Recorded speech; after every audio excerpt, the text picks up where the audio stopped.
নির্বাচনে কেন হচ্ছে নারী প্রার্থীর এতটা সংকট এবং কেন বের হয়ে আসতে পারলো না নির্বাচনে, আসলে জয়লাভ করে আসতে পারলো না, সেটি নিয়ে যদি একটু কথা। প্রথমত আমি যদি বলি যে দলগুলোর এক ধরনের কার্পণ্যতা আছে এখানে নারীদের প্রতি, নারীদের নিয়ে।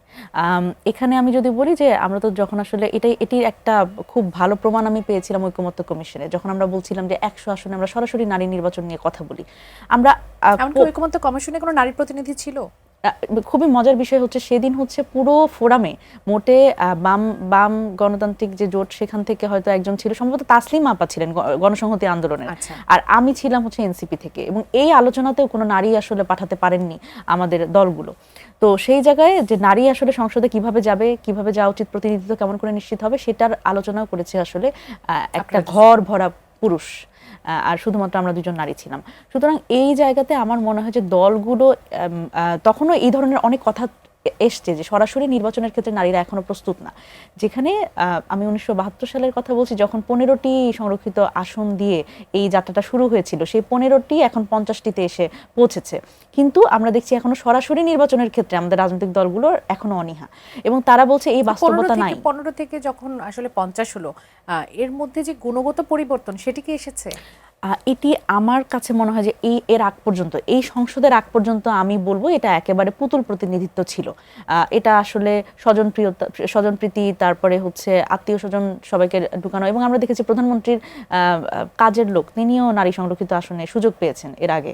সুতরাং সেই জায়গায় হচ্ছে গুণগত যে পরিবর্তনটা আমরা আশা করেছিলাম, বা এই সংরক্ষিত নারী আসনের যে একটা প্রয়োজনীয়তা এবং এটার সত্যিকার অর্থে এটার বাস্তবায়ন যেটা, সেটা আমরা দেখতে পাইনি। তবে এই সংসদ নিয়ে আমি কিন্তু আশাবাদী। এই সংসদ নিয়ে আমি এই কারণেই আশাবাদী, আপনি দেখেন বিএনপি থেকে বিএনপি যাদের আসলে মনোনয়ন দিয়েছে তাদের মধ্যে কিন্তু অনেকেই খুব যোগ্য নারী আছেন। যোগ্য নারী আছে, কিন্তু কাজের সুযোগ আপনি বলছিলেন, শুরুতে বলছিলেন যে নারীদের আসলে বঞ্চিত করা হয়েছে দলগুলোর পক্ষ থেকে। সংরক্ষিততে যারা থাকবে তাদের কি আপনার মনে হয় যে কাজের সেই সুযোগটা আসলে তারা দেবে, কথা বলার সুযোগটা দেবে, বা আপনারা চাইলেই একটা দাবি সেখানে আসলে আদায় করে নিতে পারবেন, সেই সুযোগটা এখন পর্যন্ত তো আসলে নেই। এবং এটা নিয়ে হচ্ছে আমার আসলে সন্দেহ আছে, কারণ আমার মনে হয় যে এই যে দলীয় আনুগত্যের বাইরে যে সংরক্ষিত নারী আসনে নারীরা যেতে পারবে কিনা, এবং এত যোগ্য নারী একটা সংসদে আছে, তারা যদি তাদের মতামতটাই প্রকাশ করতে না পারে। এবং আপনি দেখেন একজন, আমি স্বতন্ত্র এমপির কথা বলতে চাই, রুমিন ফারহান আপার কথা, আমরা দেখি যে উনি যখন আসলে সংসদে কথা বলার জন্য বারবার করে উনি সময় চান কিন্তু ওনাকে দেয়া হয় না, বারবার বিভিন্ন ইস্যুতে উনি যখন আসলে কথা বলবার সুযোগ চান তখন দেয়া হয় না।